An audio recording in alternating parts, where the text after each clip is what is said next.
திருவேற்காடு வேதபுரீஸ்வரர் ஆலயம், இதை பற்றிய உங்களுக்கு புரியாத ஒரு தெளிவான விஷயத்தை இன்னைக்கு நான் சொல்கிறேன். அதாவது அந்த கோவிலில் வரலாறு என்ன நடந்தது அப்படின்னு கேட்டிங்கன்னா,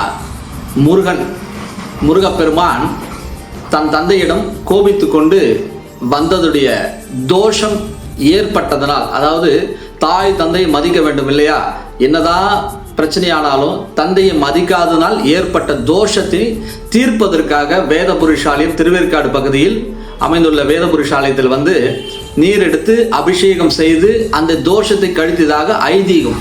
அப்படி என்றால் யாரெல்லாம் அந்த ஆலயத்திற்கு செல்ல வேண்டும்?